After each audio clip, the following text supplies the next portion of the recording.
আল্লাহ আল্লাহ আওয়াজ যখন বান্দা দিতে থাকে, হাদিসের মধ্যে আছে রাসূল আকরাম সাল্লাল্লাহু আলাইহি ওয়াসাল্লাম বলেন, আহাব্বুল কালামি ইলাল্লাহি তাআলা আরবাউনা সুবহানাল্লাহি ওয়ালহামদুলিল্লাহি ওয়া লা ইলাহা ইল্লাল্লাহ ওয়াল্লাহু আকবার। আল্লাহর নবী বলেন, ও আমার উম্মতেরা, আল্লাহ পাক রব্বুল আলামিনের 12,000 নাম আছে, 12,000 নামের মধ্য থেকে 99টা নাম প্রসিদ্ধ। এই প্রাণ প্রসিদ্ধ হলো বাকি নামগুলি, আর প্রসিদ্ধ নাম হলো 99টা। এই 99টা নামের মধ্য থেকে একটা নাম হলো আল্লাহু আকবার, আর একটা সুবহান। এই 99টা নামের মধ্য থেকে একটা নাম সুবহানাল্লাহ, আল্লাহ পবিত্র, আলহামদুলিল্লাহ সমস্ত প্রশংসা আল্লাহ তাআলার, আল্লাহু আকবার আল্লাহ সবচেয়ে বড়, লা ইলাহা ইল্লাল্লাহ আল্লাহ ছাড়া কোনো মাবুদ নাই। এই চারটি বাক্য সবচেয়ে আল্লাহর কাছে প্রিয়। বান্দা যখন আল্লাহ আল্লাহ বলতে থাকে, বান্দা যখন সুবহানাল্লাহ বলে, আল্লাহ পাক রব্বুল আলামিন বান্দার উপরে রহমত নাজিল করতে থাকে। তার সেই মান্যত পুরা করবেন কে? গায়রুল্লাহর প্রতি মান্যত করলো, পুরা করবেন কে? আল্লাহ। কিন্তু একটা হারাম একটা হালাল, একটা বৈধ আর একটা অবৈধ, একটা জায়েজ আর একটা নাজায়েজ, পার্থক্য এখানে। সেই জন্য হারাম জায়গায় মান্যত করার পরেও এই হারাম পন্থা থেকে, দরগা থেকে, দুর্গা থেকে, খাজা বাবা গাজা বাবা থেকে সমাধান হয় না। হয় কোথায় থেকে? আল্লাহ থেকে, আল্লাহর পক্ষ থেকে। এখন ছেলে ভালো হয়ে গেছে, শয়তানকে 10টা টাকা দিবে। এখন কি করা যায়?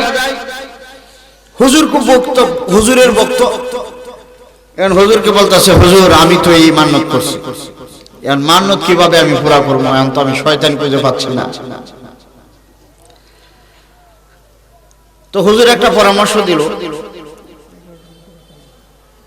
মাহফিলের পিছন থেকে সর্বপ্রথম যে উঠে যায় কোরআন হাদিসের আলোচনা রেখে, মনে করবা এই লোকটাই শয়তান। হুজুরের একটা দলিল আছে, কারণ শয়তান তো জিন থেকে হয়, কিন্তু মানুষ থেকেও হয়, এটাও আল্লাহর কোরআনের দ্বারা সাবেত। ঠিক কিনা বলেন? মিনাল জিন্নাতি ওয়ান নাস।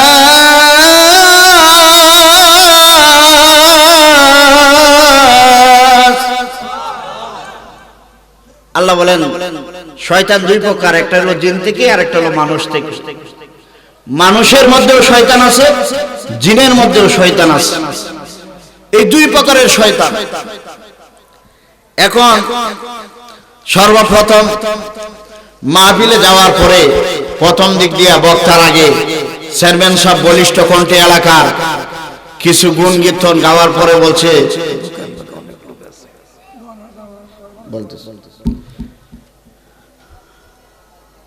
যে হুজুর আমি একটু যাই, আমার একটু ব্যস্ততা আছে, একটু বিদায় দেন, আমি একটু চলে যাব। তো হুজুরের সহজ সরল মনে বিদায় দিচ্ছে। তো ওই ব্যক্তির তো মান্যত শয়তানকে 10 টাকা দিতে হবে, যেহেতু ছেলে ভালো হয়েছে। তো চেয়ারম্যান সাহেব যখন মাহফিলের গেট দিয়ে বের হয়ে যায়, এই মুহূর্তে বলতেছে, স্যার মনে কিছু নিবেন না, 10টা টাকা দিলাম। কি ব্যাপার? তুমি আমাকে 10 টাকা কেন দিচ্ছ? আমি কি ভিক্ষুক? বলে, রাগ করবেন না, আমি একটা মান্যত করছিলাম যে আমার ছেলেটা যদি ভালো হয় তাহলে শয়তানকে 10টা টাকা দিব। এখন চেয়ারম্যান সাহেবের অবস্থাটা কি হতে পারে বলেন? পুরা শরীরের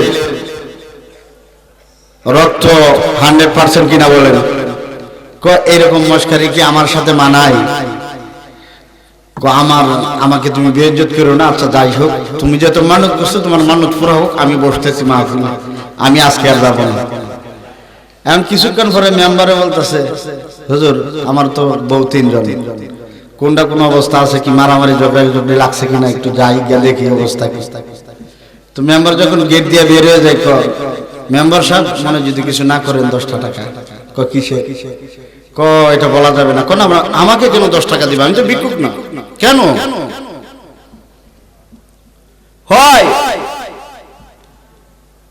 এবার বলে, আমার মান্যত ছিল শয়তানকে 10টা টাকা দেওয়ার জন্য। মেম্বার সাহেব হুজুর বলছেন, মাহফিলের শেষ মাহফিল থেকে সর্বপ্রথম যে মানুষটা উঠে যায় সেটাই হলো শয়তান আখেরি মোনাজাত করার আগে। অতএব আপনাকে আমার মনে হচ্ছে সেই কাতারে আছে। ইজ্জত জামার সামারি মারছে মানুষ যাতে করে না শুনে। আমি আখেরি মোনাজাতের পরে এই প্যান্ডেলে গুঞ্জাবো, তারপরে আজকাল যাইতে রাজি। তাহলে কি চলে যাবেন? মাহফিল শেষ হওয়ার আগে চলে যাবেন না থাকবেন? চলে যাবেন না থাকবেন? আওয়াজ দিয়ে বলেন। আমার ভাইরা, এলাকাতে মাহফিল হওয়ার পর এলাকার মানুষ যদি বাজারে হাটে ঘাটে নিজের ঘরে কম্বল মোড়ান দেয়া কম্বল পেঁচিয়ে যদি শুয়ে থাকে, তাহলে মাহফিলের যে ফায়দা, মাহফিলের যে বরকত, মাহফিলের যে রহমত, মাহফিলের আজকের যে সব, তা থেকে ওই কপাল পোড়া বঞ্চিত হবে। ঠিক কিনা বলে? প্রথমেই বলছি না, মাহফিল শোনার জন্য ভালো খুশ নসিবওয়ালা সৌভাগ্যের মানুষ লাগবে। সবার নসিবে ভালো জিনিস জুটে না। ঠিক কিনা বলেন? ভালো কাজ সব মানুষ করতে পারে না, আর ভালো কাজে সংখ্যায় কম হয়। ঠিক কিনা বলেন? সংখ্যায় কম কিনা? খারাপ কাজে সংখ্যায় বেশি হয় না কম হয়? বেশি হয়।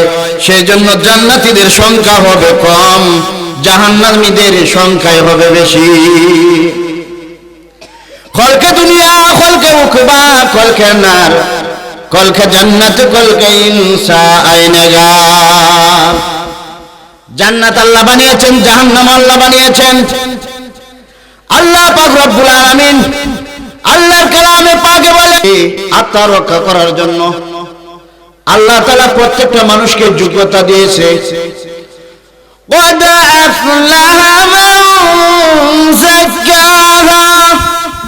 অতএব যে নিজেকে শুধরিয়ে নিবে, নিজের আত্মাকে যে পবিত্র করবে, সে হলো ভাগ্যবান, সে হলো সৌভাগ্যবান। আল্লাহ বলেন কদ আফলাহাল মুমিনুন। ওই সমস্ত মুমিনরা সফল কাম, মুমিনরা কামিয়াব, মুমিনরা সফল কাম। দুনিয়াতে সফল কাম মুমিনরা, আখিরাতে সফল কাম। দুনিয়াতে মুমিনরা সফল হয়ে গেছে, দুনিয়াতে সফল, তারা সফলতা অর্জন করতে পারছে, ওরা আখিরাতেও সফলতা অর্জন করতে পারবে। এজন্য আমার ভাইরা, ফাযাক্কির ইন্নামা আনতা মুযাক্কির। আল্লাহ পাক রব্বুল আলামিন বলেন, ও নবী, মুমিনদেরকে স্মরণ করিয়ে দেন, ইয়াদ করিয়ে দেন। লাস্তা আলাইহিম বিমুসাইতির। আপনাকে ডান্ডা মেরে কাউকে বাধ্য করে নেক কাজ করার জন্য আপনাকে আমি পুলিশ বানিয়ে পাঠাই নাই। আপনাকে পাঠিয়েছি নসিহত করার জন্য। হেদায়েতের মালিক আমি আল্লাহ তাআলা। আমি যাকে ইচ্ছা করব হেদায়েত দিব, যাকে ইচ্ছা করব গোমরাহ করে রাখবো। অতএব নসিহতের দায়িত্ব আপনার। মানুষকে ডান্ডা বেরি লাগিয়ে, মানুষকে পুলিশের মতো পিছায় পিটিয়ে আপনার দিনের পথে আনতে হবে না। ওয়াসাওয়াউন আলাইহিম আ'যামতাহুম আম লাম তুনযিরহুম লা ইউমিনুন। এই মাইকগুলো এটা তো আওয়াজ টানতেছে না। আমার যদি গলায় বন্ধ হয়ে যায়, আপনাদেরকে আমি আলোচনা করে কিভাবে বোঝাবো? আমার কথা যদি মাইক না টানে, আমি কিভাবে আলোচনা করব?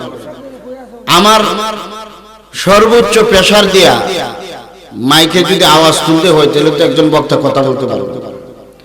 আমাদের তো প্রতিদিন আলোচনা থাকে। আজকে আপনাদের জন্য আমার পুরা এই সময়টাকে কুরবানি দিয়া দিলাম, গলাটাকে একেবারে শহীদ করে দিলাম। কালকে তো আবার অবস্থা কি হবে?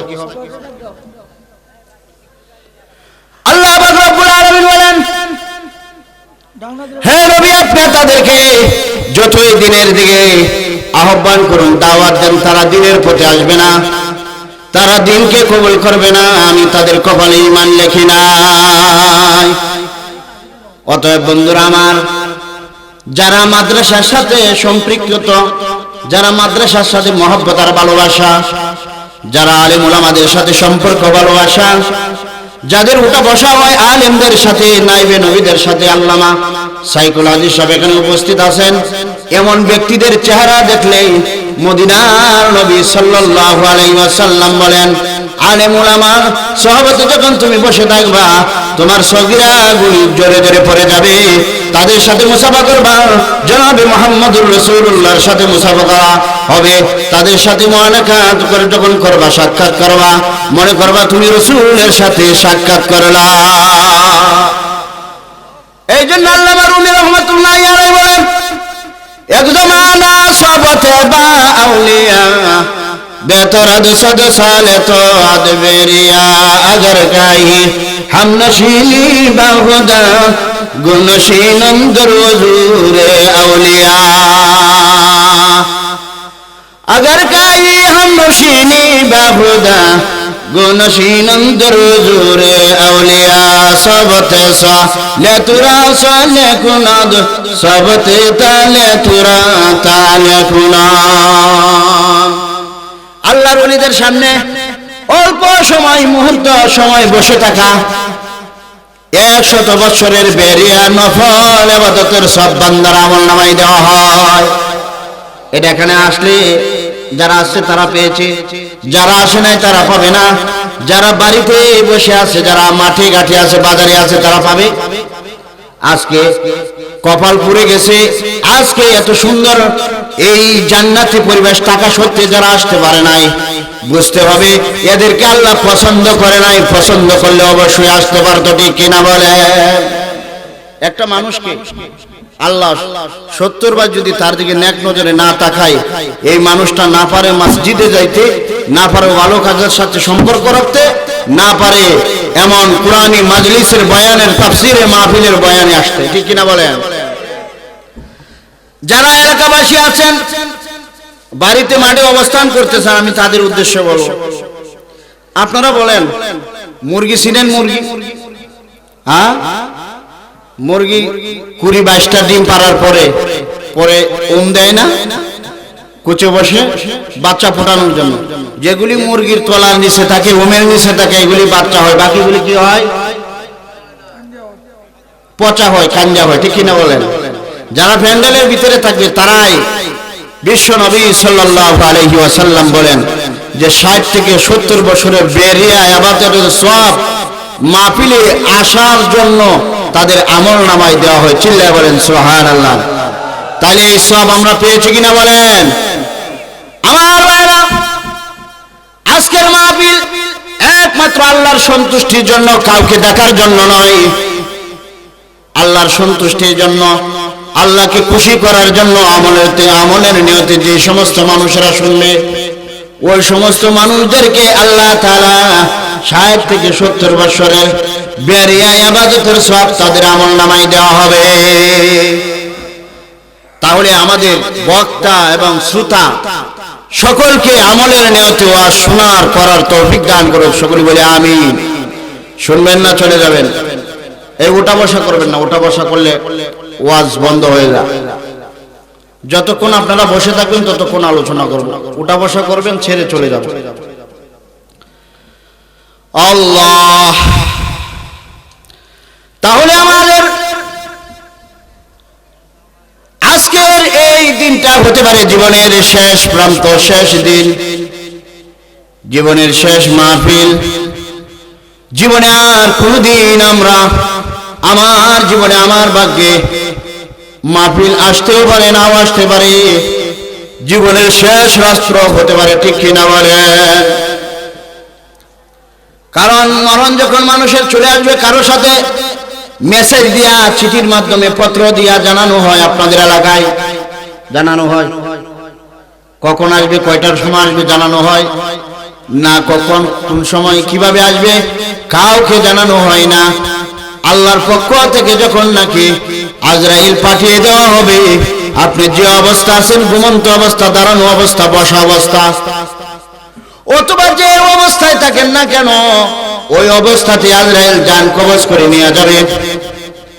কারণ রাসূল আকরাম সাল্লাল্লাহু আলাইহি ওয়াসাল্লাম হযরত আজরাইল আলাইহিস সালাতু ওয়াস সালামকে জিজ্ঞাসা করেছিলেন, তুমি যে মানুষের জান কবজ করো, তোমার মায়া লাগেনি, দয়া লাগেনি? আল্লাহর নবীকে আজরাইল বলে, ইয়া রাসূলুল্লাহ, ইয়া হাবিবাল্লাহ, আমার জীবনে কোনোদিন কোনো মানুষের জান কবজ করতে মায়া দয়া লাগে না, তবে হ্যাঁ, দুইটা মানুষের জান কবজ করার সময় আমার একটু বিরক্তি লেগেছে। আমার কাছে কেন জানি আমার কাছে ভালো লাগে নাই, দয়া আর মায়া মহব্বত লেগেছিল। রাসূল বলেন, সেই দুইজন ব্যক্তিকে বলেছিল, একজন হলো সাদ্দাদের আম্মার, একজন হলো সাদ্দাদ। যখন নাকি সাগরের মাঝখানে বিশাল বড় জাহাজ ডুবে যায়, সাগরের একটা কাঠে বাসমান সাগরের মাঝখানে অমেয়ামত অবস্থায় সাদ্দাদের মা ওই কাঠে ধরে রেখেছে। এই মুহূর্তে সাদ্দাদ প্রসব করেছে, দুনিয়াতে এসেছে, আর ওই মুহূর্তে আল্লাহ তাআলার অর্ডার হলো, সাদ্দাদের মার জানকে কবজ করো। হযরত আজরাইল বলেন, আল্লাহ, এটা তো বিশাল এক সাগর, যেখানে কুল নাই, কিনারা নাই, কোন দিকে মানুষের কোনো আওয়াজ নাই। এই মুহূর্তে যদি আমি সাদ্দাদের মার জান কবজ করি, তাহলে এই শিশু বাচ্চাটার কি হবে অবস্থা? খারাপ লাগতেছে?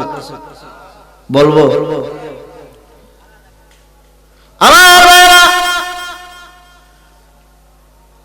ওই সময় আল্লাহ পাক রব্বুল আলামিন বলেন, আজরাইল, আমি আল্লাহ তাআলা মানুষকে বানিয়েছি বড় সুন্দর করে, বড় ভালোবেসে মহব্বত করে।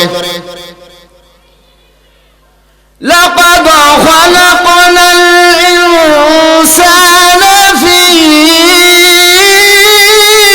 আহসানি তাকওয়িম। আল্লাহ তাআলা বলেন, লক্ষ লক্ষ অসংখ্য গগনিত মাখলুকাত আমি আল্লাহ তাআলা কোটি কোটি মাখলুকাত বানিয়েছি, তার মধ্য থেকে সবচেয়ে সুন্দর করে, ভেরি বেস্ট, গুড ইয়ার গুড, সবচেয়ে ভালো করে সুন্দর মতে আমি বানিয়েছি মানুষ। মানুষের চেয়ে সুন্দর বানাই নাই। আর আমি আল্লাহ মানুষ বানিয়েছি, মানুষের সমস্ত অঙ্গ প্রত্যঙ্গ ফেরেশতাদের মাধ্যমে বানিয়েছি, তবে মানুষের চেহারাটা আমি আল্লাহ তাআলার কুদরতে হাতে বানিয়েছি, যাতে করে এই কুদরতি হাতে বানানো চেহারাটা দিয়ে তারা আমি আল্লাহর সাজদা করবে কুদরতি পায়ে।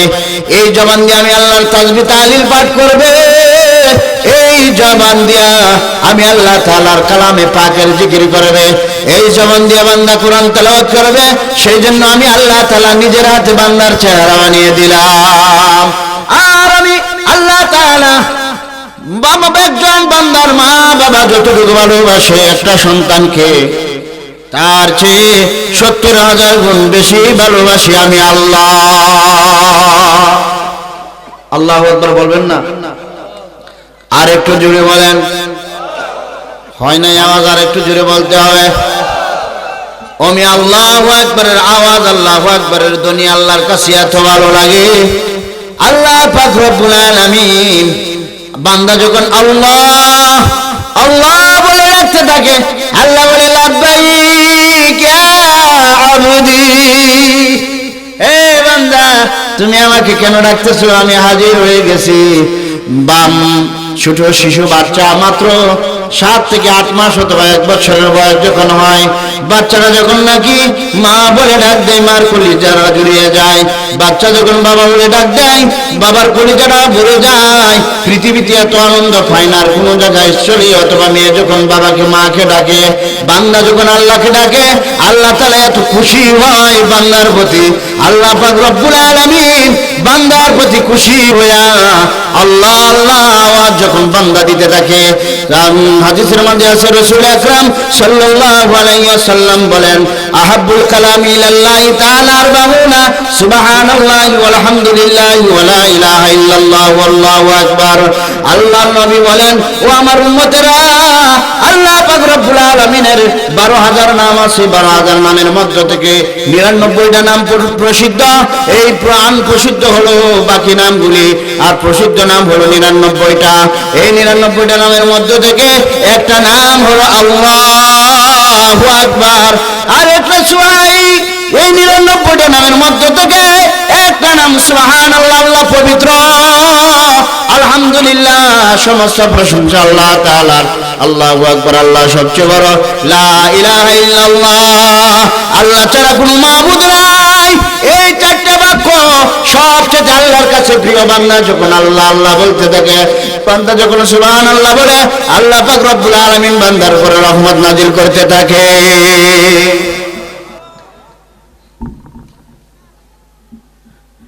আল্লাহ আল্লাহ জপনেওয়ালা ভেরি গুড, আল্লাহ আল্লাহ জপনেওয়ালা ভেরি গুড, কাল হাসরে বেনামাজি গেড়াও। ঠিক না বলে? যত কিছু করো রে বন্ধু, হজ করলা, রোজা রাখলা, যাকাত দিলা, নফল ইবাদত করলা, হাজার লক্ষ কোটি টাকা দান করলা, যাই কিছু করো না কেন তোমার কোনো আমল আল্লাহর কাছে গ্রহণীয় না যতক্ষণ পর্যন্ত তুমি নামাজ না পড়বা।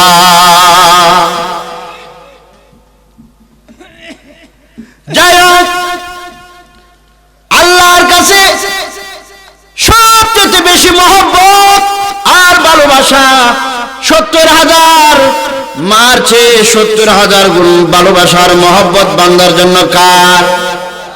আরো জোরে বলেন কার? আওয়াজ দিয়া বলেন আল্লাহু আকবার। আল্লাহকে একটু হাতটা দেখেন, আওয়াজ দিয়ে বলেন আল্লাহু আকবার। আরো জোরে বলেন আল্লাহু আকবার, আল্লাহু আকবার। হাতগুলি নাড়া দেন, আল্লাহকে দেখান, আল্লাহু আকবার। আয় আল্লাহ, তোমার বান্দারা তোমাকে ডাকতেছে। আল্লাহ আজকের এই মাহফিলকে তুমি কবুল করে নাও। মাহফিলে যারা অংশগ্রহণ করছে আল্লাহ প্রত্যেকের মা বাবার আল্লাহ কবরটাকে জান্নাতের টুকরা বানিয়ে দাও। যাদের মা বাবা বেঁচে আছে রব্বে কারিম তাদের মা বাবাদেরকে নেক হায়াত দান করো। আয় আল্লাহ লম্বা দীর্ঘ হায়াত দান করো। আয় আল্লাহ দুনিয়াতে শান্তি দান করো। মওতের সময় কালিমা নসিব করে সকলে বলি আমিন। হাত নামান। সেই জন্য আমার বন্ধুরা, আল্লাহ পাক রব্বুল আলামিন বলেন, আজরাইল রে, তোর চেয়ে ভালোবাসার মহব্বত আমার বেশি, কারণ আমি বানিয়েছি। আজরাইল জান কবজ করলো। এবার ওই ছোট শিশুর বাচ্চাটা ওই কাঠের উপরে শুয়ে আছে এমন অবস্থায়, সমুদ্রে ঢেউ ওঠার পর ঢেউয়ের ভিতরে তরঙ্গ সৃষ্টি হয়। এই তরঙ্গতে একবারই দিয়া সমুদ্রের কিনারে তক্তাটা লাগিয়ে দিল কে? কারণ এই বিশাল বড় সমুদ্রতে একটা কাঠের উপরে বাচ্চাটা বেঁচে থাকা সম্ভব না। ঠিক কিনা বলেন? যখন নাকি সমুদ্রের কিনারে আসলো, জঙ্গল থেকে এক বাঘিনী, যে বাঘিনীর বাচ্চা মারা গেছে, বাঘিনীর দুধের মধ্যে টন টন ব্যথা। কারণ যখন নাকি বাচ্চাকে দুধ না খাওয়ায় তখন একটা ব্যথা আসে। প্রচুর দুধ একসাথে জমা হওয়ার কারণে টন টন ব্যথা করতেছে। সে আসছিল পানি খাওয়ার জন্য। যখন নাকি সে পানি খাচ্ছে, এই মুহূর্তে ওই খাট থেকে ছোট বাচ্চাটা ওই বাঘিনীর বাটে আস্তে আস্তে টানতেছে। বাঘিনীর ভালো লাগতেছে, একটু একটু করে টানতে টানতে পুরা পেট ভরে দুধ খেলো বাঘিনীর। বাঘিনী আবার চিন্তা করলো, আমার যেহেতু বাচ্চা নাই, এটাকে নেওয়া যায়। সে মৃদুভাবে তার গাড়ি কামড় দিয়া জঙ্গলের ভিতরে নিয়া ওই বাঘিনীর দ্বারা আল্লাহ তাআলা পালাইয়েছে সাদ্দাতকে। তাইলে মানুষকে হেফাজতের দায়িত্ব কার? আল্লাহ এটা পারেন কিনা বলেন? এই শক্তি আল্লাহর আছে কিনা? সাদ্দাত যখন বড় হয়ে গেল, আল্লাহর সাথে প্রতিজ্ঞা করলো, লম্বা ঘটনার দিকে যাব না, ছোট্ট করে আমি আমার মূল আলোচনায় যাব। আল্লাহর সাথে বলতেছে, আল্লাহ তোর জান্নাতে আমি যাব না, নিজে একটা জান্নাত বানাবো, যাকে আল্লাহ তাআলা মা ছাড়া মানুষ ছাড়া বাঘিনীর দুধ খাওয়ায়া লালন পালন করিয়েছে, ওই আল্লাহর সাথে পাল্লা দিয়েছে। আছে না কিছু মানুষ সমাজের ভিতরে আল্লাহর কথা, দ্বীনের কথা, কোরআন হাদিসের কথা ভালো লাগে না। বলে আগে তো ভালো ছিল, গ্রামে গঞ্জে যাত্রা হইতো, গাজী খালুর গান হইতো, নর্তকীরা নাচতো। এখন হুজুররা মাহফিল করার পরে যাত্রা গান নাই, গাজী খালুর গান নাই, জারি গান নাই, আর নর্তকী নাই, যাত্রা নাই। এই হুজুরদের কারণে আমাদের ঐতিহ্য হারিয়ে ফেলেছি। আমাদের দেশের মন্ত্রীর কেবিনের একজন মন্ত্রী বলেছে, আমি নাম বলবো না, এই নাম কিন্তু মুসলমানের নামের সাথে মিলানো, নাম কিন্তু অনেক সুন্দর। ওই মানুষটা যে বলল হুজুররা মাহফিল করার কারণে বাংলাদেশের ঐতিহ্য হারিয়েছে না, বাংলাদেশের মূল কোরআনী ঐতিহ্য ফিরে আসতেছে, কোনটা বলেন? তাহলে এমন নাস্তিক, এমন বেঈমান যারা নাকি আল্লাহর কোরআনের সাংঘর্ষিক কথা বলে, কোরআন বিরোধী কথা বলে, নবী বিরোধী কথা বলে, আল্লাহর সাথে যারা এই পর্যন্ত পৃথিবীর ইতিহাসে যুদ্ধ করেছে, ফেরাও যুদ্ধ করেছে, নমরুদ যুদ্ধ করেছে, সাদ্দাত যুদ্ধ করেছে, এমনিভাবে ফেরাউন, আজ পর্যন্ত কেউ আল্লাহর সাথে পাল্লা দিয়া আল্লাহর জমিনে টিকতে পারে না। আওয়াজ দিয়া বলো মুসলমান ঠিক কিনা? পারছে? পারে না,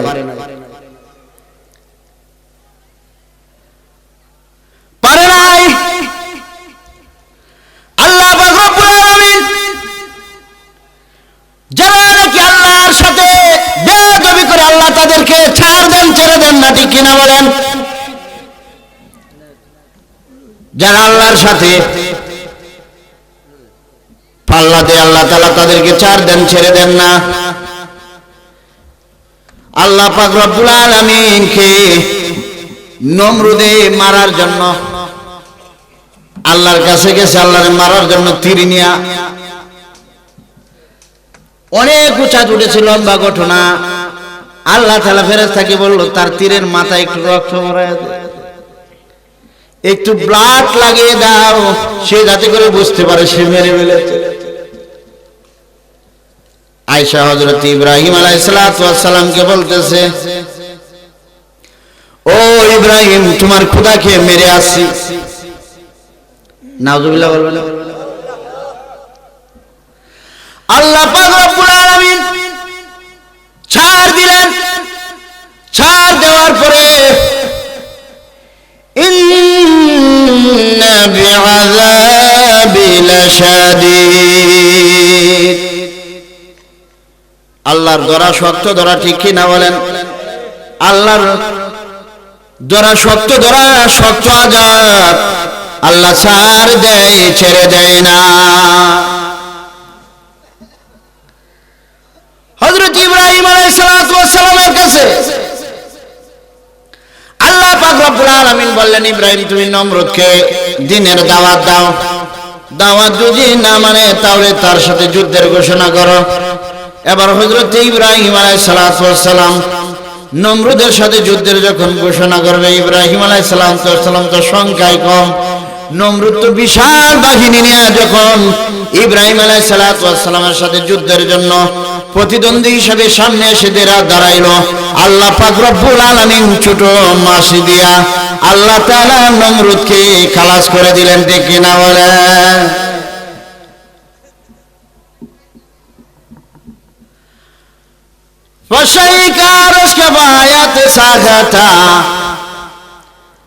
আল্লাহ পাক রব্বুল আলামিন সাধারণ একটা মশার পাকা তার একটা ডানা ভাঙা মশা তার নাকের ভিতর দিয়ে ঢুকিয়ে দিলেন। ঢুকিয়ে দেওয়ার পর যখন নাকি তার মাথার ভিতরে ভ্যান ভ্যান আওয়াজ শুরু হয়ে গেল, পুরো পৃথিবী তার মাথায় ঘুরতেছে। এবার বলল অধীনস্থ ডাক্তার আনার পর ডাক্তারে মলম দেওয়ার পরে সমস্ত মলম শেষ, মাথার বেদনা শেষ হয় না। হঠাৎ করে ডাক্তার ছিল বদমেজাজি, ফায়ের জুতা কইলা রাগের ছুড়ে এমন জোরে মাথায় বাড়ি দিছে। নমরুদ কো কি দিয়া মারলে? কো জুতা দিয়া। কো ভালোই তো লাগছে। কো আরেকটা মার। কো ভালোই তো লাগে। কো আরেকটা মার। কো ভালোই তো লাগে। আল্লাহ পাক রব্বুল আলামিন আল্লাহর সাথে বেয়াদবি করার কারণে তাফসিরে বাইজুবির মাঝে লেখে একদিন নয় দুই দিন নয় 8,500 বছর আল্লাহ তাআলা নমরুদকে জুতা দিয়া পিটাইছে। চিল্লায়া বলেন সুবহানাল্লাহ। এই ধরা কে ধরে? ছাড় দেয়, ছেড়ে দেয় না কে? ও টাকলু পাগলা, বিসমিল্লাহ তুমি সংসদ থেকে বাদ দিবা, সংসদ থেকে ইসলাম রাষ্ট্রীয় ধর্ম বাদ দিবা। আল্লাহ কয় তোকে আমি এই পার্লামেন্টের সদস্য থেকে বাদ দিলাম, বাংলাদেশের মানচিত্র থেকে বাদ দিলাম। বাদ দেওয়ার পরেও তুমি বিদেশে গিয়া পারি জমায়ও পারো নাই। পশ্চিমারা তোমার গোয়ায় লাথি দিয়া বাংলাদেশে আবার পাঠিয়ে দিছে, ঠিক কিনা বলে? তাহলে আল্লাহর সাথে যারা পাল্লা দিবে তাদের এই অবস্থায় পড়ে নিতে হবে, ঠিক কিনা বলেন? আমার বন্ধুরা, তসলিমা নাসরিন আপনারা সবাই চিনেন। তসলিমা নাসরিন বোখরার বিরুদ্ধে লেগেছিল। বোখরার বিরুদ্ধে বলার পরে এই বাংলার মাটিতে থাকতে পারে নাই, লাস্টে বোখরা পরে এই বাংলার জমিন থেকে পালাইতে হয়েছে, ঠিক কিনা বলেন? কবি শামসুর রহমান নাস্তিক আজানের বিরুদ্ধে বলেছিল, পারে নাই। আজানে কোন বাংলাদেশে আছে, বোখরা আছে, কিন্তু শামসুর রহমান নাই, নাস্তিক নাই, তসলিমা নাসরিন, ঠিক কিনা বলেন? আলেমরা আমাদের বিরুদ্ধে হুমায়ুন আজাদ বলেছিল বাংলাদেশে আলেম আছে, হুমায়ুন আজাদ নাই, ঠিক কিনা বলেন? বলেন ঠিক কিনা? অতএব বাংলাদেশে কোরআন থাকবে, ইসলাম থাকবে, দিন থাকবে। নাস্তিক বেঈমানেরা বাংলার মানচিত্র থেকে হারিয়ে যাবে, ঠিক কিনা বলেন? নাস্তিক বেঈমানদের দেশের মধ্যে কোনো ঠাঁই নাই। পালা রে পালা, জলদি পালা, নইলে তোদের গলা ঝুলবে থালা, ঠিক না? নাস্তিক বেঈমান মুরতাদেরা, পালা রে পালা, জলদি পালা, নইলে তোদের গলা ঝুলবে থালা, ঠিক না বলেন? শাহজালালের এই ভূমিতে কোরআনেরই ফসল ফলা, ঠিক না বলেন? শাহজালালের এই জমিতে কোরআনেরই ফসল ফলা, পালা রে পালা, জলদি পালা, নইলে তোদের গলা ঝুলবে থালা।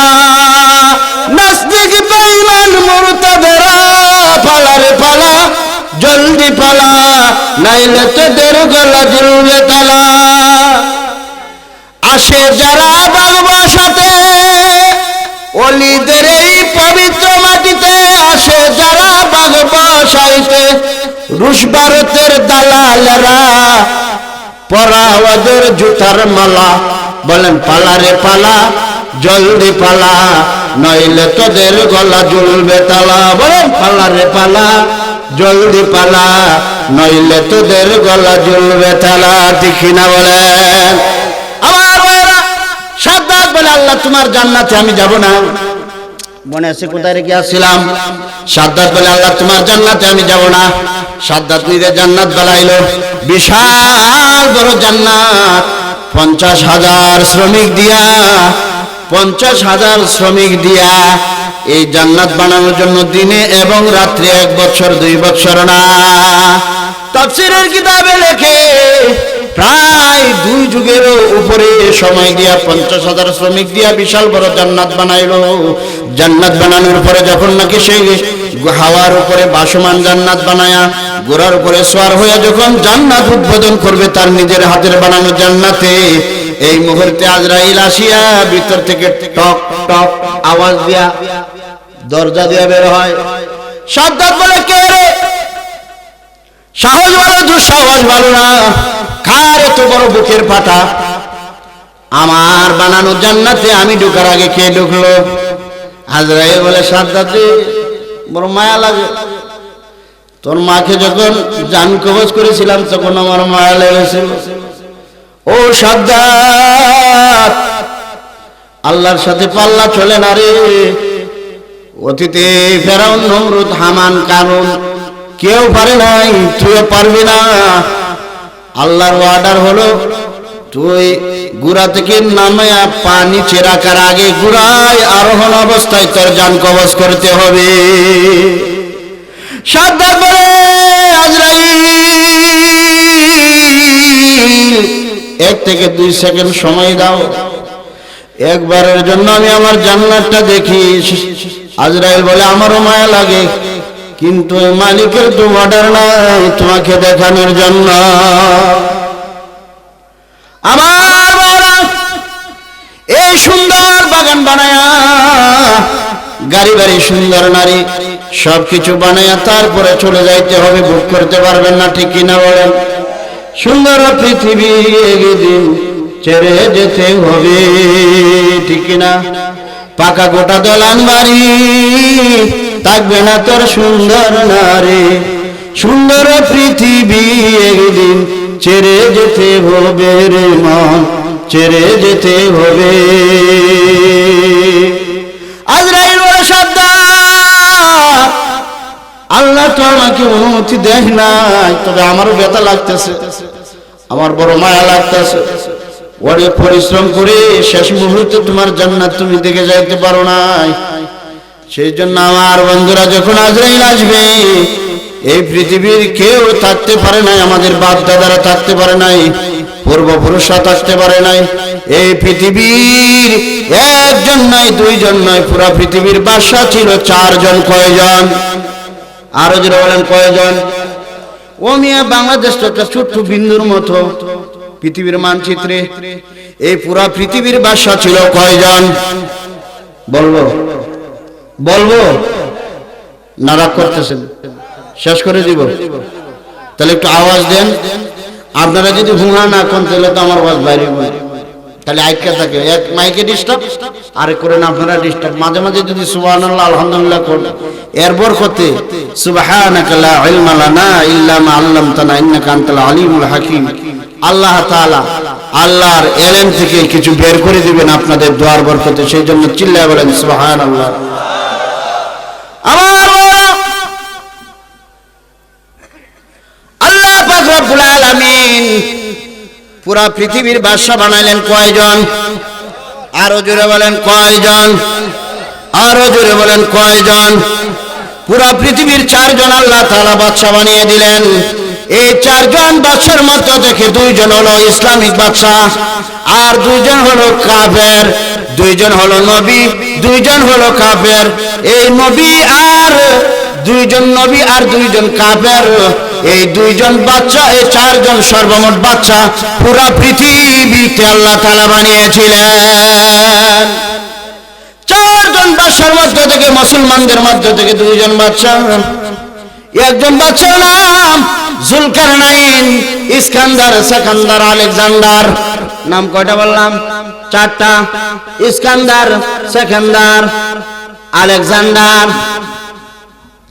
হযরত নবী সেকান্দার, ইস্কান্দার, আলেকজান্ডার ওই বিশাল বড় রাজত্বের মালিক আল্লাহ তাআলা বানিয়ে দিলেন, যিনি নাকি ৮৫০০ বছর অথবা তার চেয়ে কিছু কম সময় পুরা পৃথিবীর বাদশা ছিলেন। আল্লাহ একটা বৈশিষ্ট্য দিয়েছিল বাদশা জুলকারনাইন, ইস্কান্দার, সেকান্দার, আলেকজান্ডারকে। এই বৈশিষ্ট্যটা হলো, মুজিজাটা হলো, প্রত্যেক নবীদের একটা মুজিজা আছে, ঠিক কিনা বলেন? ইস্কান্দার, সেকান্দার, আলেকজান্ডার, জুলকারনাইন বাদশাকে আল্লাহ তাআলা একটা মুজিজা দিলেন। উনি নবী ও বাদশা ও দুইটা। একটা হলো পুরা পৃথিবীর বাদশা, আবার হলো নবী। আর সেই মুজিজাটা হলো ওনার গুড়া। এই গুড়া প্রতি কদমে 1 কিলো নয়, 2 কিলো নয়, 12,000 মাইল এক কদমে পাড়ি দিতে পারত। এত আস্তে মুসলমান একটা আওয়াজ দিয়ে বলো সুবহানাল্লাহ। এই মিয়া এক কদমে ফলকের ভিতরেতে কোনো আজর এক রকেটও বের হয় নাই, হেলিকপ্টার, বিমান, জঙ্গি বিমান, রকেট কোনটাই আজও চোখের ফলকে 12,000 মাইল ফলকে যাইতে পারে না, ঠিক কিনা বলেন? কিন্তু আল্লাহ প্রদত্ত যে রকেট আল্লাহ তাআলা জুলকারনাইন বাদশা সিকান্দারকে আল্লাহ তাআলা বানিয়ে দিলেন, এটার এক কদমে 12,000 মাইল। একবার নয়, দুইবার নয়, একবার নয়, দুইবার নয়, 4 বার পুরা পৃথিবী সফর করেছে জুলকারনাইন। কয়বার? পৃথিবীতে আজও কোনো মানুষ নাই পুরা পৃথিবী 4 বার সফর করেছে।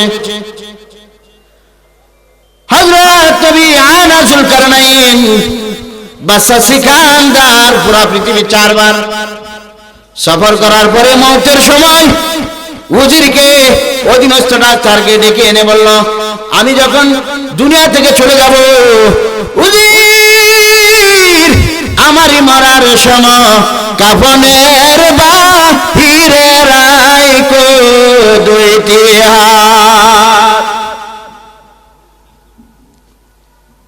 যখন নাকি এত বড় প্রভাবশালী শক্তিশালী বাদশা নবী দুনিয়া থেকে চলে গেল, কাফন চড়ায় সুন্দর করে দৌত করে কাফন চড়িয়ে কাঠুল্লার উপরে তুলে দুইটা হাত কাফনের বাইরে রেখে পুরা শহরে শহরে অলিগলিতে যখন ঘোরাচ্ছে, এমন অবস্থায় মানুষ বলতেছে বাদশা সিকান্দার ট্যাক্স নেওয়ার জন্য মানুষের কাছে মওতের পরেও হাত বাড়িয়ে রেখেছে। আবার কেউ বলতেছে না না, মানুষকে দেখাচ্ছে পুরা পৃথিবীর বাদশা হওয়ার পরেও এই দুনিয়ায় থাকতে পারে না। ঠিক না বলেন? বাদশাহ মালে মস্ত মাগরি বাহালে মস্ত খবর হয়ে নাজ মস্ত আশিকা दीदार मस्त तन बदन सब गल गया है शक्ल सूरत क्या हुई तन बदन सब गल गया है शक्ल सूरत क्या हुई खुजा खुजा सादश बादशाह है रानिया ओ साजदी এত বড় বাদশা রাজা বাদশা শাহজাদা শাহজাদি কেউ এই পৃথিবীতে থাকতে পারে নাই। তবে এটার মূল দুইটা হাত কাফনের বাইরে রাখার মূল উদ্দেশ্য ছিল একটাই, ও পৃথিবীর মানুষ আমি যুলকারনাইন, আমি ইস্কান্দার, আমি সেকান্দার, আমি এই পুরা পৃথিবীতে পুরা পৃথিবীর বাদশা হওয়ার পর পুরা পৃথিবী 4 বার ভ্রমণ করার পরেও আমি নবী হওয়ার পরেও আমার ঘোড়ার এত দ্রুত পৃথিবী সফর করার পরেও আমি যুলকারনাইন এই পৃথিবীতে থাকতে পারি নাই। ও পৃথিবীর মানুষ তোমাদেরকে একটা মেসেজ দিয়ে গেলাম, এই পৃথিবীতে কোনো মানুষ থাকতে পারবে না। আওয়াজ দিয়ে বলেন ঠিক কিনা? আপনাদের এলাকায় 2-1 জন থাকবে না সবাই মরবে? মরার ভয় আছে? মরার ভয় থাকলে কি এখনো আইল নিয়ে টানাটানি করে? মরার ভয় থাকলে কি আইল নিয়ে ঠেলাঠেলি করতো? মরার ভয় থাকলে কি এখনো গালে দাড়ি উঠে নাই? মরার ভয় থাকলে এখনো কি কম্বল মোড়াদে ঘুম যায় মুয়াজ্জিন ফজরের সময় আযান দেয়? আসসালাতু খায়রুম মিনান নাওম, ঘুম থেকে নামাজ বলো মুয়াজ্জিন বলে। আর মুসল্লিরা ঘুমাইতে থাকে। মসজিদে 2 থেকে 3 জন মুসল্লি হয়, তাহলে বোঝা গেল কি মানুষের ভিতরে মরার ভয় বেশি না কম?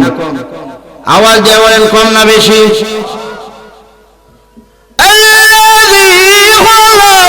الموت والحياة ليبلوكم أيكم أحسن عملا আল্লাহ পাক রব্বুল আলামিন বলেন, বান্দারে তোমার হায়াত আর মত এই দুইটা আমি তোমাকে দিয়েছি পরীক্ষা শুরু পরীক্ষা করার জন্য। হায়াত দিলাম, মত দিলাম, জীবন